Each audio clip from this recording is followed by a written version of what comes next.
My name is Elena Ross. I'm 36 years old. I'm a mechanical engineer in Pittsburgh, and 3 days after my grandfather's funeral, while I was still answering condolence texts, my parents sold his entire workshop, 40 years of tools, drawings, and filing cabinets, to a scrap buyer for $1,100. They didn't call me first. They didn't ask. My mother texted me a photo of the empty workshop. Concrete floor swept clean, pegboard bare. The caption read, "Finally cleared out, feels good." What none of them knew, what I had known for 6 years and had never told them because Grandpa asked me not to, and because I never thought it would matter, was that one of those filing cabinets contained something that had quietly made my grandfather one of the wealthiest men any of us had ever known. 4 days after the sale, the buyer made one phone call. None of us were ready for what it set in motion. If your family has ever made a decision about something that wasn't only theirs to make and didn't think to ask you, this one is for you. Welcome back to Revenge Cold Stories. Drop your first name and your city in the comments and subscribe before we go any further. Stay with me, because what happened to that filing cabinet is the reason 4 lawyers know my name now. Now let me take you back to the workshop. Before any of this, back to when I was 9 years old, holding a steel block in my palm and learning what honesty felt like measured to 4/10,000ths of an inch. My grandfather's name was Walt Ross. He worked 40 years as a machinist at a manufacturing plant in our town, and after he retired, he spent the next 15 years in a converted garage behind his house. A wood stove in the corner, a lathe, a drill press, pegboard walls organized in a system that made perfect sense to him and to absolutely no one else who ever stood in that room. I started spending summers there when I was 9. He taught me to read a micrometer before I could ride a bike without training wheels. He talked to me the way you talk to an engineer, because I asked engineer questions and he never once told me a question was too big. When I was 14, he handed me a steel gauge block. Small, precision ground. He said it was accurate to 4/10,000ths of an inch, and that a measurement that small was a kind of honesty most people never bothered to learn. I have kept that block on my desk for 22 years. I check surfaces against it sometimes. Not because I need to, because checking is a habit he gave me, the same way some people check a level before they trust a shelf. And habits like that do not stop just because the person who taught them to you is gone. 6 years before the funeral, Walt was 78 and he showed me something in the workshop. I want to describe this carefully because what happened to it later depends entirely on what it actually was. In the corner of the workshop stood a green filing cabinet. 4 drawers. Inside the second drawer, in a folder he had labeled in his own compressed handwriting, was a patent. He had filed it decades earlier for a modification to a clamping mechanism used in manufacturing tooling. A small improvement, the kind of thing that does not announce itself but solves a problem that had been quietly annoying machinists for years. In the 90s, he had licensed it to a mid-sized tooling company for a modest upfront fee and an ongoing royalty. The royalty was small individually, but it had been accruing for 30 years. Beside the patent file were 2 more folders. Inside them, sketches in his handwriting with calculations in the margins. 2 designs he had never filed. Improvements he had kept working on the way. He kept working on everything, quietly, in the evenings, because that was simply how his mind operated. He showed me where everything was. He told me it would matter someday. Then he asked me not to make a thing of it while he was alive. He did not want it to change how the family treated him. I did not make a thing of it. I had assumed, when the time came, someone would go through his papers carefully, and it would surface on its own. I had assumed wrong. My father is Gerald Ross, 64 years old, Walt's son. I need to describe Gerald carefully because what he did was not cruelty. It was something quieter and, in its way, sadder. Gerald grew up in the shadow of a father who could fix anything, build anything, and never once made a show of it. Walt's competence was so quiet that it was almost invisible, which meant Gerald spent his entire life feeling like he had never quite measured up to a standard his father never stated out loud and never once held him to. After the funeral, Gerald wanted the workshop gone fast. not from greed, from a need to stop seeing it. The unfinished projects on the bench, the half-built things, 40 years of evidence that his father's mind had never stopped working, sitting in a backyard Gerald now had to walk past every day. Clearing it out felt like relief to him. He did not think of it as disposal. He thought of it as finally being able to breathe in that backyard again. My mother is Susan Ross, practical in the specific way that becomes a defense mechanism over decades. She grew up without much, and to Susan, clutter equals burden, full stop. Old tools in a garage are old tools in a garage. $1,100 was not an insult to her. It was $1,100 she had not had the day before for things that were, in her framework, actively costing money to store. She is not malicious. She has simply never once in her life paused to ask what something might be worth to someone else, because that question has never been useful to her own survival, and she has never needed it to be. My brother Tom is 39. He was present for the sale. He did not object. He did not call me either. Not from hostility. From the same assumption everyone in the family seemed to share without ever discussing it. Elena was the engineer. Elena got along with Grandpa. If there was anything worth saying about that workshop, Elena would have said it. My silence had been trust. Tom read it as confirmation that there was nothing to trust about. I was sitting in my apartment 3 days after the funeral, sorting through a shoebox of condolence cards when the text arrived. The photo first, then the caption, finally cleared out. Feels good. I looked at the photo for a long moment. The empty concrete floor, the bare pegboard, the corner where the green filing cabinet had stood for as long as I could remember. The corner was empty. I called my mother. I was not accusatory. I want to be clear about that because the question I asked was the question of someone still hoping the answer would be something other than what she already suspected. I asked what happened to the filing cabinets, the green ones, in the corner.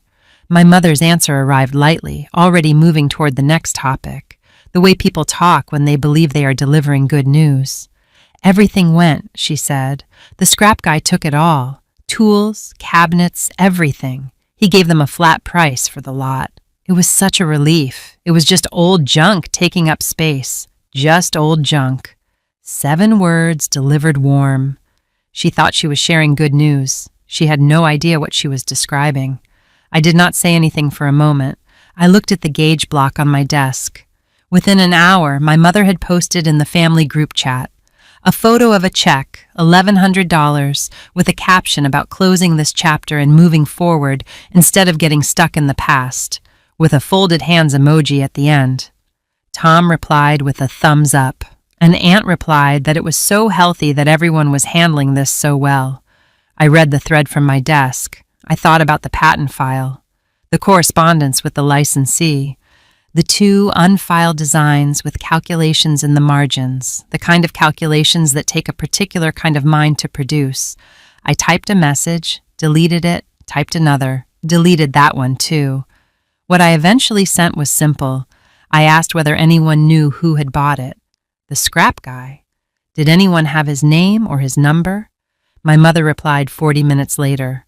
Why, she wrote, it's gone, sweetie. Let it go. With a small smiling emoji at the end. I looked at that emoji for a long time. 2 days after the sale, I found the buyer's name through a salvage yard invoice. My father had kept the receipt for taxes and forwarded it when I asked again, more directly this time. The buyer was a man named Frank Delacroix, who ran a small salvage and estate clearing operation 2 towns over. Before I could call him, Tom called me. Not about the workshop, about something unrelated entirely. But near the end of the call, he mentioned, almost as an aside, that Mom had told him I'd asked about the buyer's information. He said he understood it was hard, with everything happening so fast after the funeral. But honestly, Elle, it's just stuff. Dad's gone. The stuff isn't him. You don't need to hold on to it to hold on to him. He meant it kindly. That is what made it land the way it did. He had reduced everything, the gauge blocks lesson, the patent, 30 years of compounding royalties, the green filing cabinet with its second drawer down, to stuff. And he had framed my interest in it as a grief response that needed gentle correction. I thanked him. I hung up. I called Frank Delacroix. Frank was gruff and busy and slightly defensive when he answered, the voice of a man who has done this work for 30 years and knows exactly what an angry family member sounds like on the phone and braces for it before they've finished their first sentence. I was not angry. I asked him one question. Had he gone through the filing cabinets yet, or were they still sitting in his truck? He said they were in his warehouse, unsorted like everything from a clear-out. He said he'd get to them eventually. Usually he recycled the paper and kept the metal cabinets for resale. I asked if I could come look. I was specific, not to take anything, just to look. Frank, surprised by how calm I was, said sure. I drove 2 hours that evening. The green filing cabinet was sitting in a row of a dozen identical ones in Frank's warehouse under a bare bulb, surrounded by the disassembled contents of other people's lives. I opened the second drawer down. 22 years of muscle memory. I knew exactly where it would be. The patent file was there. The correspondence with the licensee was there. The 2 unfiled designs were there, in Walt's handwriting, calculations in the margins exactly as I remembered them. I did not take anything. I photographed every page, the way I document everything for work, careful, methodical. Then I put everything back exactly as I had found it. I drove home. The next morning I called a patent attorney, not a family friend, a referral from a colleague, someone with zero connection to anyone in my family. Her name was Rachel Kincaid. I sent her the photographs. She was quiet for a long moment. Then she said, Elena, do you understand what your grandfather actually had here? I did not, fully, not yet, but I was about to. Rachel asked me to come to her office that afternoon. I brought my laptop with the photographs already organized into folders, the way I organize everything for work. Patent file, correspondence, unfiled design 1, unfiled design 2, will paperwork. Her office was small, downtown, books on patent law and intellectual property arranged on shelves behind her desk. She was younger than I expected, maybe 45, with the specific quiet focus of someone who reads documents for a living and has learned not to react until the reading is finished. She spent 20 minutes going through the patent file without saying anything. Then she looked up. The patent itself, she said, was for the clamping mechanism modification Walt had filed decades earlier. 11 years remained before expiration. That alone meant the patent was still active and still enforceable. Then the licensing agreement. She turned to the correspondence file and pulled out a folder of letters between Walt and the tooling company that had licensed the patent in the 90s. She read through several of them, and her expression shifted in the specific way of someone confirming something they suspected, but had not yet verified. The royalty clause, she said, had never been properly terminated. I asked what that meant. She said it meant that royalties had likely continued accruing for years, possibly in an escrow-style account at the licensee, even after Walt had stopped actively managing the agreement. She said the correspondence suggested Walt had simply stopped cashing the checks at some point in his final years. She said she would need to confirm this directly with the company, but that the pattern in the letters was consistent with that explanation. Then she opened the 2 folders containing the unfiled designs. She spent longer with these than with anything else. She read the sketches. She read the calculations in the margins. At one point, she set the page down and looked at it again from a slightly different angle, the way you look at something when you want to be certain you are seeing it correctly. One of the designs, she said, was a tooling improvement related to CNC machining. She said the industry had been informally working around the exact problem this design addressed for roughly a decade, without a clean solution. She said both designs appeared to be independently patentable. She was careful with the numbers she gave me. She said, conservatively, accounting for the royalty backlog, the remaining patent term, and the value of filing the 2 new designs properly with the right licensee, the combined value was not less than $300,000. She said realistically, it could be considerably more. I sat with that number for a moment. Then Rachel turned to the will paperwork. I had brought a copy of Walt's will from the funeral paperwork mostly because I had brought everything, not because I expected it to matter. Rachel read through it slowly. Most of it was straightforward. The house to Gerald, specific items to specific people. The kind of document that gets read once at a lawyer's office and then filed away because nothing in it seems to require further attention. Near the bottom of a list of minor bequests was a clause. Rachel read it aloud. All intellectual property, patents, designs, and associated documentation, wherever located, are bequeathed to my granddaughter, Elena Ross, who will know what to do with them. She looked up. She asked whether anyone had discussed this clause with me at the time of the reading. I said no. I said the workshop contents and associated documentation had been read by everyone, including the attorney handling the estate, as referring to the tools, the junk, as my mother had called it. Nobody had thought there was anything in that sentence worth examining further. Rachel was quiet for a moment. Then she said something I've thought about many times since. The patent and the 2 unfiled designs, she said, had been legally mine before the sale ever happened. My grandfather's will had transferred ownership to me at the moment of his death, 3 days before my parents sold the workshop to Frank Delacroix. My parents had not just made a careless decision about something valuable. They had sold something that legally belonged to me, without my knowledge or my consent, to a third party. I looked at the photographs spread across Rachel's desk. I did not feel angry, not yet. I felt the way I feel when a measurement comes back wrong on a part that has already been machined. The part is not ruined, but everything downstream of that measurement now has to be redone, and someone has to account for the cost of that. The math was not emotional. It was just math. While Rachel and I were still talking, her assistant knocked on the door. A call had come in for her. The man on the line said his name was Frank Delacroix, and that he had gotten her office's number from a business card Elena Ross had left with him 2 days earlier. Rachel took the call on speaker, with my permission. Frank's voice had the same gruff quality from our first conversation, but underneath it was something I had not heard before. Careful, methodical. The voice of a man who had found something and was now trying to do the right thing with it before anyone told him he had to. He said that after my visit, he had gotten curious enough to actually go through the green filing cabinet himself. He said he had found the patent file and the correspondence and the 2 folders of designs, same as I had. But he had also found something I had not mentioned, because I had not gotten to it yet in my own reading. In the correspondence file near the back was a letter addressed not to anyone in particular, but simply to whoever ends up with this. Walt's handwriting. The letter said plainly, "Call Elena Ross first."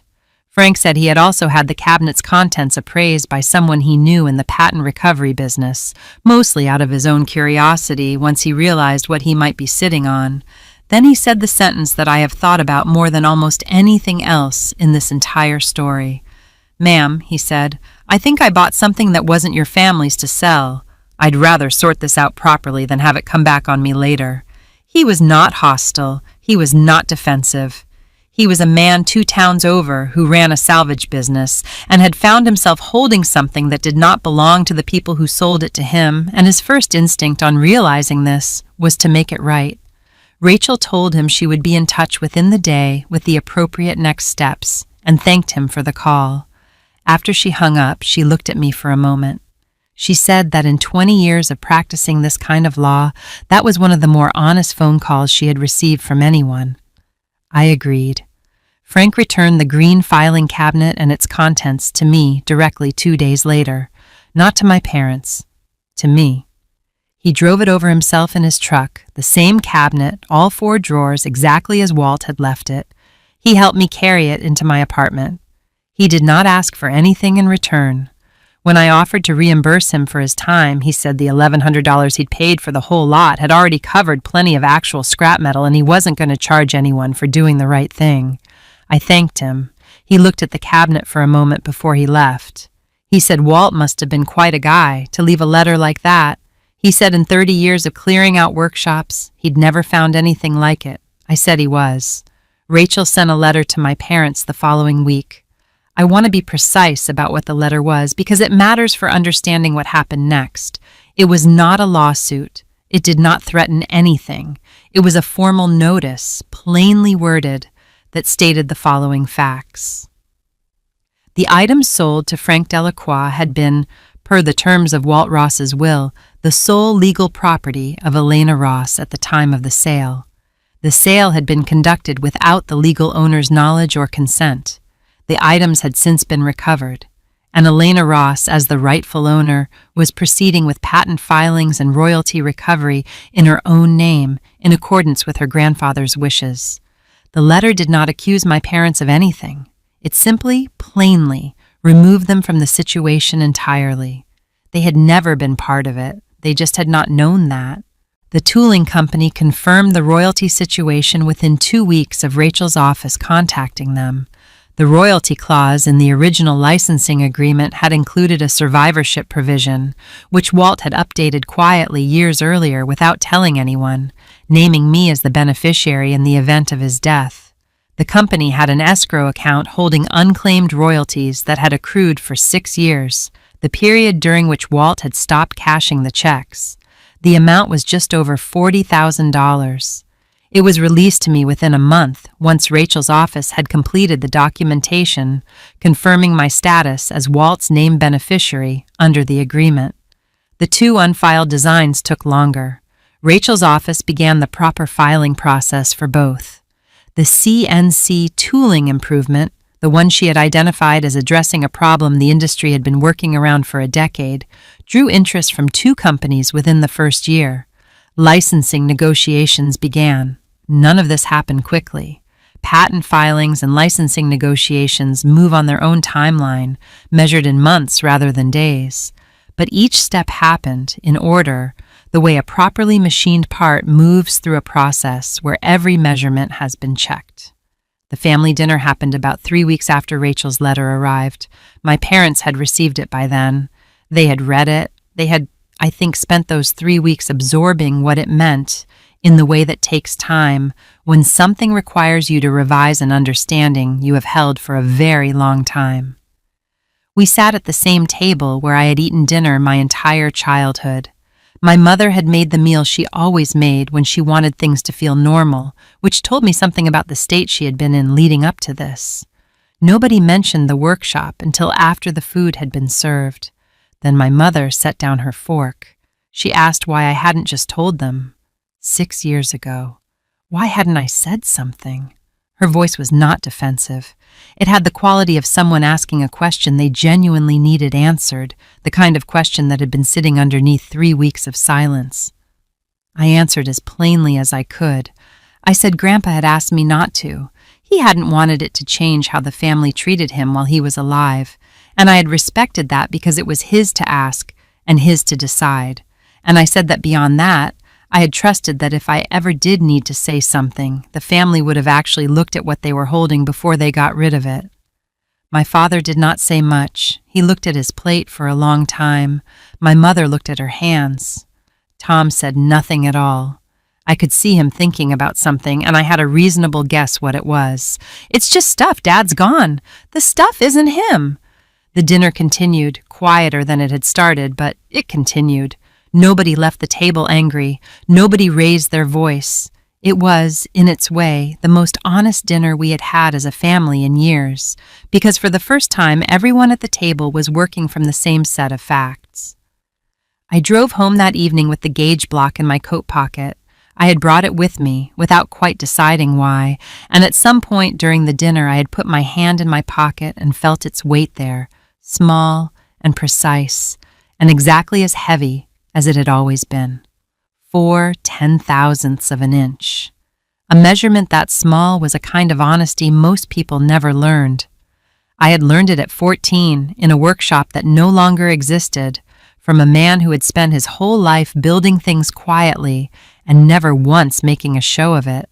And 6 years after he showed me the second drawer of a green filing cabinet, the honesty he had taught me was the only reason any of it came back.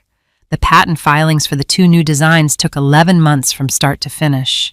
Rachel's office handled the process the way these things actually happen, which is slowly and in stages, with each stage requiring its own documentation and its own waiting period. The initial applications, the patent examiner's first review, responses to questions about prior art, the second review, the eventual grant, I learned more about patent law in those 11 months than I had expected to learn in a lifetime, mostly because Rachel explained each stage to me as it happened, the way you explain a process to someone who wants to understand the mechanism rather than just the outcome. The CNC tooling improvement, the one Rachel had identified in her office on the first day, the one addressing a problem the industry had been informally working around for a decade, drew interest from two companies during the application process itself, before the patent had even been granted. This was unusual, Rachel told me, and indicated the companies had done their own research and concluded the design was worth pursuing, regardless of timeline. Licensing negotiations with both companies ran in parallel for several months. I was not directly involved in the technical negotiations. Rachel handled those, with input from a licensing specialist she brought in specifically for this purpose. My role was reviewing terms and making decisions about which company's proposal made more sense for the long term. I chose the smaller of the two companies. This surprised the licensing specialist, who pointed out that the larger company's offer included a higher upfront payment. I explained my reasoning the way I would explain an engineering decision. The smaller company's proposal included a longer-term royalty structure and a commitment to implement the design across their full product line within 2 years, which meant the design would actually be used at scale rather than sitting in a portfolio of patents a larger company might never deploy. Walt had built this design to solve a problem. I wanted it to actually solve the problem. The licensing specialist looked at me for a moment and then said that was, in his experience, not how most people made this decision. I said I had learned from someone who measured things by what they were actually for, not by what they were worth on paper. The second design, the less immediately commercial of the two, took longer to find a licensee. It eventually went to a smaller specialty manufacturer about 14 months after the initial filing, on terms that were modest but steady. Between the royalty backlog recovered from the original licensing agreement, just over $40,000, and the new licensing arrangements for both designs, the total value of what had been sitting in a green filing cabinet in my grandfather's workshop came to slightly more than Rachel's initial conservative estimate. I did not spend any of it immediately. I want to be honest about why. It was not caution exactly, though caution was part of it. It was that the money felt, for a long time, less like an asset and more like a responsibility. Walt had built these things over decades, quietly, in the evenings, without making a show of any of it. The money represented that work. Spending it carelessly would have felt like the same mistake my parents had made, just in a different direction. I set most of it aside in accounts that Rachel and a financial advisor she recommended helped me structure properly, the kind of structure that would let the money continue working the way Walt's original patent had continued working for 30 years without anyone paying close attention to it. I used a small portion of it for one specific thing, which I will come back to. My father converted part of the workshop space into a shed for the lawnmower, the way he had said he would at the family dinner. It took him almost a year to do it.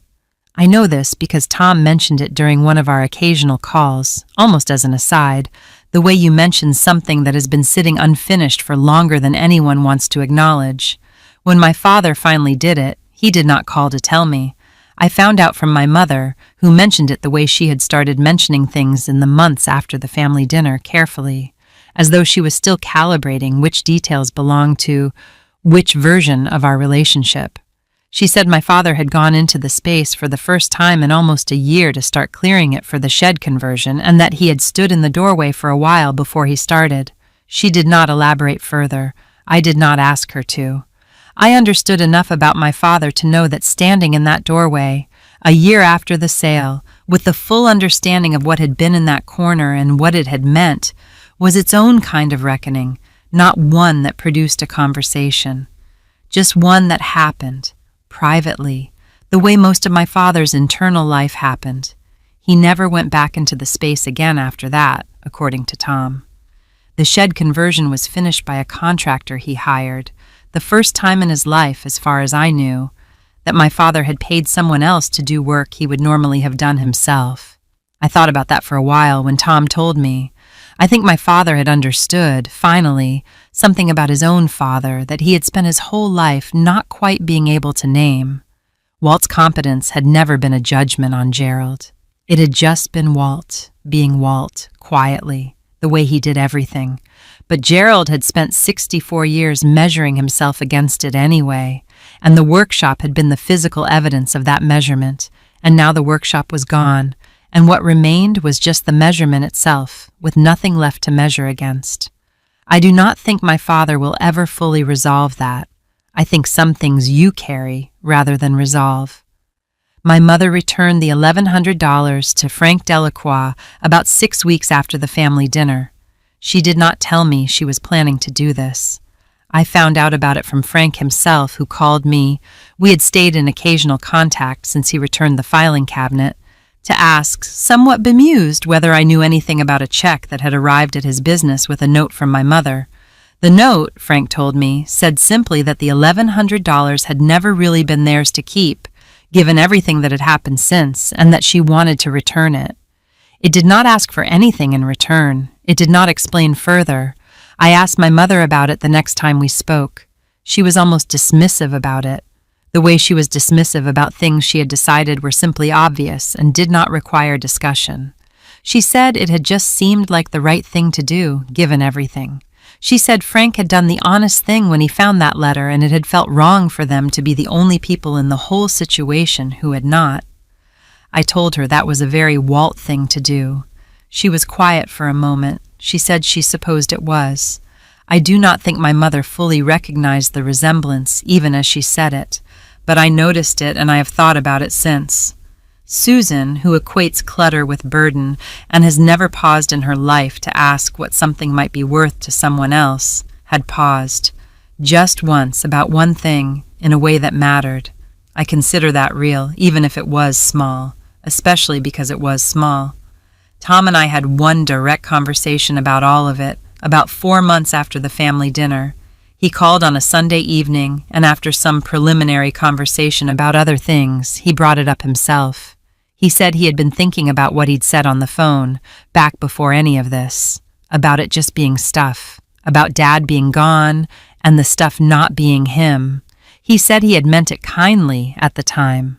I told him I knew he had. He said that was what bothered him about it, looking back, that he had meant it kindly, and it had still been wrong in a way that kindness didn't fix.